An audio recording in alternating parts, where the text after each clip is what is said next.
Jake, we are back to talk about the NFL, our cash cow, the NFL. I don't even know what to say at this point.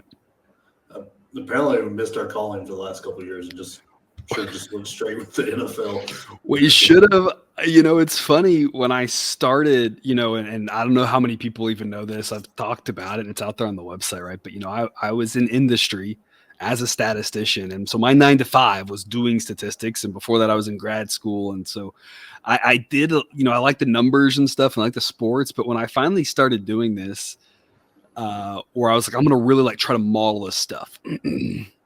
I actually started diving into every sport. There's like the bare bones of an NHL model deep somewhere in a file. I don't even know if I could find it at this point. I had a little NBA model running for a bit, had a kind of a team-based NFL model, had the college football, college basketball, because I had everything because I just wanted to see, and then kind of quickly honed in on a few of them that I thought were better, that I was like, I want to be good at this. I want to get a good product for people, and I'll come back to the others later.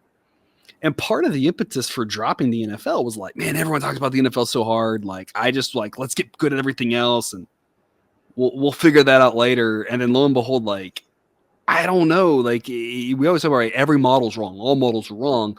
But we found a model here, this player-based model. It's working well for college, but it's working even better for NFL to just kind of identify who's being mispriced.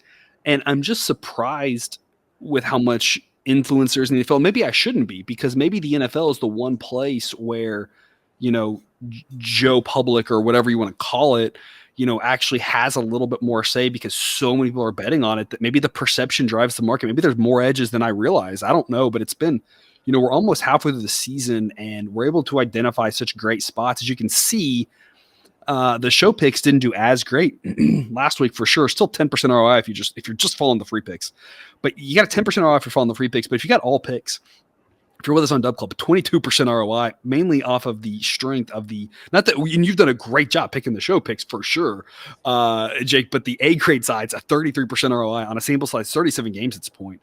It's just incredible. And we're able to just identify these edges and see where teams are being mispriced. And I don't know. It's been a fun ride so far. I mean, yeah, there's no reason I would be able to outdo your A picks, because your A picks have just so much cushion there. We see such a big edge there that you don't have to be perfect on the analysis or anything. So I mean, it's just incredible. The fact that it's 52 and 32 on the year is just insane. Yeah, and we had cousin Jared talked about it yesterday. The Vikings on Monday Night Football. I identified. I said they should be favored. That the Niners, good defense, maybe not as good of an offense as they've appeared, and we have to look at the totality of games, and this Vikings team's still better than people realize. They've had bad turnover luck, right? And I think that was a great case, a great example of the model, I think said Vikings by about 3. I think they ended up winning by 5, and the market had it Niners by 7 on the road, which is crazy. And I think it was a great example of the fact that the market was just like, oh, the Vikings have lost games and the Niners have looked good a few times. And it's like, yeah, but the Niners, what they did against the Browns, you can't ignore that either. Right. And you can't ignore the turnover. You can't ignore all these things that I feel like are fairly simple to see, but that's just, not the way it was seen across the world. And there's just so many, we're not going to win them all. We always talk about that. The A grades, we don't go undefeated. Obviously we lost one last week, but we're winning so many more than not. And getting good prices is the biggest thing on those A grades. It's all about the prices. So we got one A grade play for you later today in this show of the 3 free picks. But again, if you want all 6 picks, to stick around after the music, that sign-up link is in the show description. That's where you're going to get the rest of the A-grade plays over on Dub Club, along with all the college football A-grade plays and college basketball. Jake, I know you're just chomping at the bit, less than 2 weeks away from college basketball, and I'm really excited. For the first time ever, I think I'm excited about college basketball. Usually college basketball is a grind, and usually it ends struggles. It struggles at the end with spreads, because those spreads get so tight come January, February, but now they've gone to Moneylines last year in February, March, just making so much money. And the beginning of the season is usually already good. I'm like, oh my gosh, intersect 2 good things. What is it going to be? So I'm really excited about college basketball for the first time since we've been doing this. Yeah, I mean, I'm always excited for college basketball, but for other reasons than betting, Yeah, because it's just my favorite sport. But yeah. this year, with the betting aspect, with this money line thing, I can't wait to not only enjoy my favorite sport, but make a lot of money while I do it. Exactly. Yeah, we did so well with it at the end of last year. And again, it goes back to what the money lines here we always talk about, right? I understand probability. I've been trained in, and a lot of people don't. And we're just going to capitalize on the fact that I can do math, and sports betting is so much math. And if you want to do the math yourself, that's great. If not, we're here to help you with the math because we think we got to get a little product here shown on screen. So let's get to it. Without further ado, again, 3 free picks here. One of them an A grade, and then more after the music. If you're with us over on Dub Club, but we'll start off here of the slate. As you can see, there are 3 1 p.m. games. We're going to talk about Jacksonville and Pittsburgh, 2 very okay teams. The model is getting a little bit higher on Jacksonville as the season is going along. Still not overly high on them, and I think I mentioned this last week. We saw a team like the Lions that the model was very early on, very skeptical of. By about week 3, was like, okay, this is like a top 15 team for sure, maybe a top 10 team, and after another couple of weeks, they've been in the top 10 ever since. The model has not corrected like switch with Jacksonville. They're not bad, but they're not great. Pittsburgh also not great. Best unit on the field will be the Pittsburgh defense. Conversely, the worst unit on the field will be Pittsburgh's offense. Games in Pittsburgh. I mean, this is just my classic favorite situation. And again, if I could just load up every day with about 20 of these, it would be great. Coin toss games at plus odds. Jake, it would not be very entertaining. I tell this to Mrs. Professor all the time. But hey, if we could go to the roulette wheel and they'd give us plus 120 on green or red, I'd just be sitting there all day. Like I'd love watching that thing spin around because the whole point is you're getting plus odds and 50-50 occurrences and you can't really go wrong. The issue here is if you're back in the Jaguars, having to lay a price like minus 150 on the road. They're the better team, but not by that much. We've seen Pittsburgh, I feel like, win games they shouldn't. I'm not saying they win this one, but they got a chance to win it for sure. So plus 130 B grade, too good to pass up, right? Yeah, I totally agree. I think this is a terrible matchup for Jacksonville. Um, for one, the Pittsburgh defense is solid all the way through, and they're very good at the line of scrimmage. I mean, Watt is just a game-wrecking guy. Him and Miles Garrett. Which bodes poorly for Jacksonville's questionable offensive line. They got the skill position players, but the offensive line being their weak spot on offense doesn't bode well going up against the Steelers front 4. Oh yeah, and I mean, like I said, Watt and Garrett are 2 guys who can absolutely change a game without touching the ball, as you saw last week with the Colts. It's unreal, and I think Jacksonville's offensive line is going to struggle. They're not going to be able to run the ball as well as they have in their last few games, which has really been the catalyst to them winning this little winning streak they're doing. Being able to feed Etienne, let him do his work, and then let Trevor Lawrence kind of pick apart after that. The same game plan is not going to work here. And I think Pittsburgh's offense has just enough to get it done, especially with Deontay Johnson coming back. It's another weapon on the outside. I mean, that helped out. You saw Najee Harris finally get in the end zone and look like an actual running back for once. So maybe he can repeat that. Who knows? It's also nice when you've got guys like Pickens and Johnson on the outside that really help things out. And I don't think Pat Freiermuth is as much of a loss as it would seem to be. Because he's not been ultra productive this year, and I don't know. It's not doesn't seem to be where Pickett is looking to throw the ball in the tight end range. So I think using an extra blocking tight end might actually help out better here. Jacksonville defense is solid, but I don't think they're going to do enough here. And Pittsburgh at home seems like a great play. And you make a great point. The offensive line for Pittsburgh is not very good, especially when it comes to pass protection.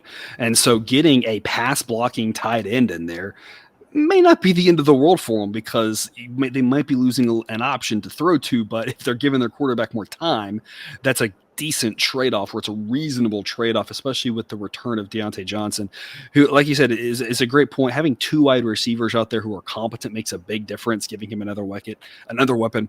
The biggest issue in this game, of course, is that Kenny Pickett is not a very good quarterback. He's, nowhere near as good as Trevor Lawrence. And Trevor Lawrence is at a top 10 quarterback, but Lawrence is at least very solid, whereas Kenny Pickett is not. And that's, of course, the one downside to this Pittsburgh team. Their offense can be a little bit questionable because of that. But again, having a couple weapons there is going to make Pickett play a little bit better because he has better guys to throw to now than he's had earlier in the season. And so I think that's kind of the other impetus here to talk about having a player-based model. You see Pittsburgh's offense on screen there, ranked number 24. That's projected going forward. That's not saying they've been the 24th best offense. That's saying with the guys they have healthy right now. And I think that's an improvement because honestly, if you think about this Pittsburgh offense for the season, you would have not said that there were 8 or 7 or whatever the math is there worse than them this season. But again, they haven't had Deontay Johnson for 90% of this season at this point. So that really matters, getting him back to at least take them from super bad to kind of bad. And at least, like you kind of said, maybe just enough to get over the finish line. But even then, the defense has still carried them to some wins, and there's a decent chance that the model is even underrating this Pittsburgh defense. Like you said, the havoc that Watt can cause up front, has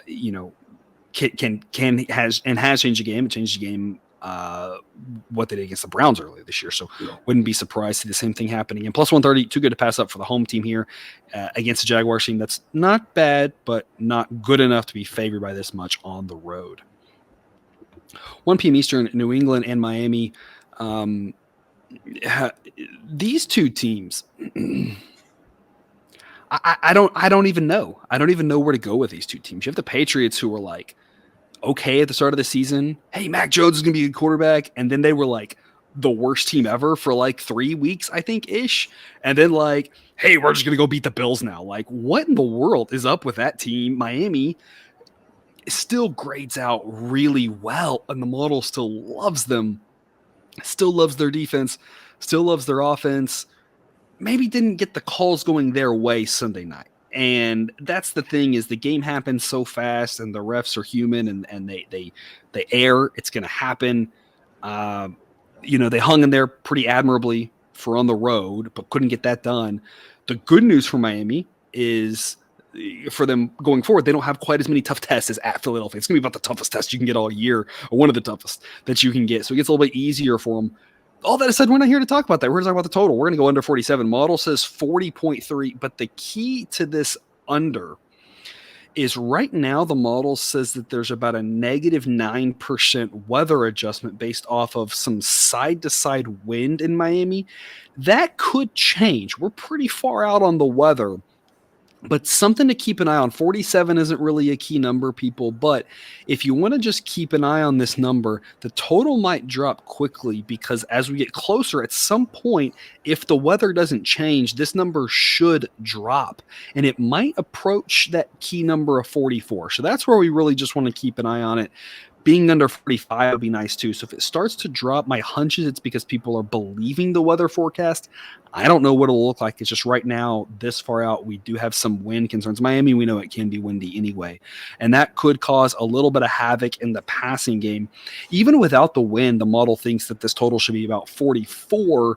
So we're still getting a little bit of value that it should play out like an average football game. And I think my 2 cents on why, and I'm curious your take, Jake, but for me, it's, you got still a very smart coach in Bill Belichick who has already faced Miami before this season. He knows the game plan. It's take Tyreek Hill out of it. It's slow this game, grind it to a halt. Do not get into a shootout with him because you will lose. And so knowing that that's going to be Belichick's approach just gives me personally a little bit more faith in this under. I'm not really sure why the total's this high, other than everyone's just thinking Miami can score a lot of points, and they can, but it kind of takes 2 to tango, and I don't think Belichick wants to tango at all with this Miami Dolphins offense. Yeah, there's nobody in their right mind wants to. It's unreal how they tried to double team Tyreek, and he just sprinted by them and just laughed as he went. That was hilarious. That's just anyway, like, it's just this Miami offense. I think the wind is going to hurt a decent amount here if it holds the side to side, because the longer the ball's in the air, the more that messes with things. So the deep ball kind of goes out of it. They've not been as successful running the ball as with just Mozart. With like the quickness of H.N. was I think really helped out, and that has been a big minus to them. Plus, the game plan from New England is going to be to keep the ball away from Tua. They're going to run the ball on short passes, keep things going. But at the same time, I think Miami's defense is going to improve as they get Xavier Howard and Jalen Ramsey back. And those guys I know were kind of questionable, and Ramsey's kind of pushing to get back. As that defense gets healthy, they're going to get a lot better. If they get one or two or a few more of those pieces back on defense, New England's going to have a very tough time scoring. Because I know we've seen a couple flashes of Mac Jones being good, but I think we've seen a few flashes of bad too. I think that's more of where he lies, not so much on the good side of things. And I just don't see New England be able to score enough points. They're going to try to slow this game down to milk all the clock they can to keep Miami from scoring. But I think this could very well be like a 20-7, 25 to or 28-10 kind of game where it doesn't really even eclipse 40. But Miami was so controlled that it's just not even close. Yeah, first game this year was 24-17, so that got to 41 points. That's kind of what the model thinks now. That one didn't really have any weather concerns. It was just a nice, calm night in New England. And again, if I remember correctly, Miami jumped up and early and then took their foot off the gas. I think the only thing I remember about that is that was the game that Miami or that New England did that like sprint the guy in from the sideline to block the field goal, which was just bonkers.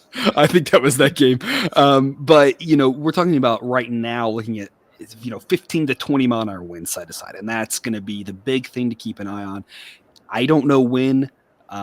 With limits changing, when professional bettors are going to get involved, the big money people, when they really start trusting that weather forecast, just something to keep an eye on. But it's the benefit again of being with us on Dub Club. If you're just watching this show here on YouTube and nothing else, you're hearing a static take of one time, but I'll update multiple times throughout the week with the players, talk about the injury updates. As we know more about the players, we'll update those numbers, and the weather update those numbers as well. So those updates throughout the week on Dub Club, pretty valuable. Again, one that we're going to lock this in as an official pick in under 47. If you want to hold off and just keep an eye on it, that's not a problem. 47 is not overly key, but just keep an eye because this number could and I think should drop as people start really believing that weather forecast. But again, even if it wasn't, knowing there were 41 points in the first game, knowing that Belichick's going to have the same game plan of, like you said, keep it away from him as much as possible. You have to think under is the smart play in this one, despite the fact that everyone wants to be on the over in Miami games. It's not necessarily always the brightest pick. And then wrapping us up here, your A grade play here on show for free. Minnesota, Green Bay. Talked about a little bit at the open. This Minnesota team, not bad. Defense, not very good. Number 25 on defense. I mean, that's bad, but not really any different than Green Bay. Green Bay struggled a lot last week and been struggling for most of the season, it seems like. We had the Broncos as an A grade, about even money winner last week. And I just don't understand why this is at minus 110 right now for the Vikings. I know that the Vikings have had the bad turnover luck. They've struggled in some games, and does backing them on a short week after they just had a big win terrify me a little bit? Absolutely. There is a little bit of a concern of that. But what have we seen from Green Bay this year to indicate that they can do anything successfully? This is just not a good football team, in my opinion, at least. I don't know about yours, Jake. Yeah, I've been very disappointed in the running game. I thought that was going to really help out Jordan Love a lot this year with his first year. It's been very disappointing. I mean, even with both guys healthy, they've not done anything great. The receivers aren't there yet. I know they're really young with Christian Watson and Romeo Doubs and Reed, but it's just not. They're not quite there yet. And the quarterback, Jordan Love, I think he is going to turn out to be below average. So that's going to make the receivers have to be better to get everything going. And no part of this offense is helping the other parts out. That puts your defense in a lot of bad spots. And with this Minnesota team, it's just wild to me that they haven't had a rushing touchdown from like a running back this year yet, which is just nuts for an NFL team to be, what are we, week 8 now? For that to happen. And then you lose a receiver like Justin Jefferson, and it's like they skip no beats, and Addison just steps right in and is just taken off. I mean, T.J. Hawkinson was great. The defense doesn't have to be great here because that offense isn't a big threat. So they can be about where they're at and still be very successful. And then I think the offense will be more than enough. And I know the Vikings record doesn't look great, and a lot of that feels like karma from last year, where they were 11-0 in one-score games. That seems to come back to bite them a little bit, level out. But I don't think this is going to be a one-score game. I think Minnesota's going to be in complete control of this guy. And we can joke about that all we want, but the bottom line is that's not really predictive going forward. We can come back and we can say, yeah, like, hey, the check was due at some point, but that doesn't necessarily mean it's going to happen in the next week. It may or may not. We don't really know, right? A couple of follow-up points to what you made there. The running back core for Green Bay, the model has as the 5th best in the league. The issue is the run blocking is ranked 31st, and so maybe that's part of the problem, that they just haven't been able to open up holes. The interesting thing about that is that the Packers really, you'd have to think, want to run the ball. Jordan Love, I have ranked as the 26th best starting quarterback. He's been just very below average relative to the league. The wide receiver tight end group for the Packers actually have rated dead last. They just don't have a lot of skill out there. And so you would have to assume that the Packers would like to run the ball, but the Vikings' run defense actually is okay. It's their pass defense that's terrible. And I think you kind of saw that on display against the 49ers, right? What do the 49ers want to do? They want to run the ball, and the Vikings defense held up a little bit. I mean, they weren't perfect, but they got the job done. And, making a guy like Brock Purdy, who's a below average quarterback. I know he's had great wins, but I think Purdy's done well because the guys around him are fantastic. But Purdy himself isn't necessarily the best quarterback, and that's where he was unable to take advantage of the Vikings defense weak spot.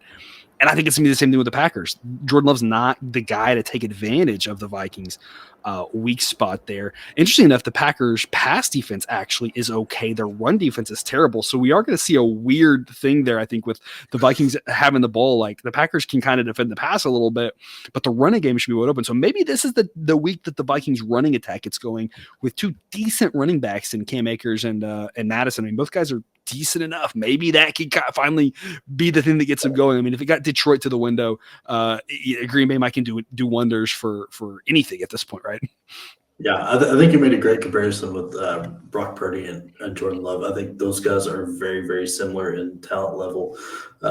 Because I think if you reverse the positions, they would both look the same. Pretty similar, yeah. The difference is everybody else. Yes, as everybody, and we saw that when the game was kind of put on Purdy's shoulders. Yeah.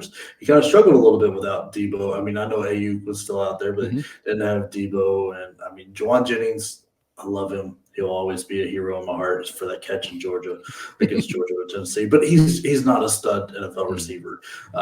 It's just, I mean, McCaffrey was going against that run defense, couldn't find those holes, so it became on Purdy's shoulders, and he just couldn't get the job done. There's a reason he wasn't drafted till the 7th round. And I think you're going to see a very similar type game out of Green Bay. Yeah, and of course the difference also with the defenses, right? The Niners defense is good enough to put Purdy in better situations, and the Packers defense isn't. So I mean, it's not just everyone on the offense, it's everyone on the defense too. It's just a whole different world and how they're set up. And the Niners are set up to make Purdy look better, and the Packers are not set up to make Jordan Love look better. Does that mean Jordan Love will be in and out of the league in 3 years? Who really knows, right? It's just he hasn't been given the best situation to work around him, whereas a guy like Purdy has, and then we could really get off a tangent and talk about Desmond Ridder with that front, but we'll save that for another day, talking about guys who've been put in better situations but can't make it work. Vikings model says 63% to win. I just think they're a much better team. Massive value, and this is where we are with the A grades. The discrepancy between what the model thinks and the market is so big. Even if we're biased a little bit, even if we're missing something a little bit, we still have a plus expected value play. What does it mean? Doesn't mean it's guaranteed to win, but it does mean that it's offering us good value into the long run. These types of plays that build our bankroll over time. It's happened so far, and we're going to trust that again with Minnesota there, which wraps up our 3 free picks. Jake, parting words for people before our 30-second reprieve, and hopefully you see people on the other side on the Dub Club exclusive link for the last 3 picks. Yeah, I mean, do we think this Michigan thing is going to be the straw that breaks the camel's back and makes the NCAA go away? Because we know they're toothless and nothing's going to happen. Is that just going to make everybody else just? Because, I mean, they've already lost the college football playoff. The NCAA is not even in control of that. So when Michigan still goes, is it just? I don't think this is it. I really thought the Tez situation in North Carolina, I thought that might have been it, because I think there were enough lawsuits happening off of that and the other one's pending, that I felt like that might have been the thing that like really pushed over, which is exactly why I think the NCAA was like, oh, look, there's new information here. Like if they just provided this earlier, he would have been eligible the whole time. And it's like, I don't know. I could be completely wrong, but I find it hard to believe that North Carolina just magically came up with new information that they didn't send earlier, because they wanted them eligible earlier. So I'm assuming they were sending truckloads of whatever information they wanted for that, and I assume that was what they did because they're trying to save themselves. I'm not sure if this will. I do think the best take I have on the Michigan thing is it sounds a lot like with the Astro situation and the Patriots both, that every team is doing something, pushing boundaries. Some are doing it a little bit more than others, and some are going a little bit further. So it's just all shades of gray. And for the Patriots, got caught. For the Astros, they got turned in. And this one, Michigan got caught. But I will be curious to see what comes down to this, because or like the Red Sox one, where the Red Sox just decided to completely have a scapegoat and just say it was all this like low level guy's fault. And it's like, I don't really think that's the case, but that poor guy, took the fall, right? I'm sure there was a check handed to him as he left. Yeah, exactly. I'm guessing it'll be the same thing here. I mean, it's a combination of things, right? You had that whole Adidas scandal. Nothing happens to Kansas and all that. Yeah. That just got clarified this year, that you've got LSU supposedly taking money out of the children's hospital to fund their football teams. Wow. And Will Wade was involved in that. There's just so many things that are coming out this year and next year. It's like, is this the last one that just makes the NCAA go poof? It's definitely gotten wild. Fun times ahead for all of us who enjoy college sports. And again, remember, if you want 3 more NFL picks, that Dub Club sign up link is in the show description. Hopefully we see you after the music.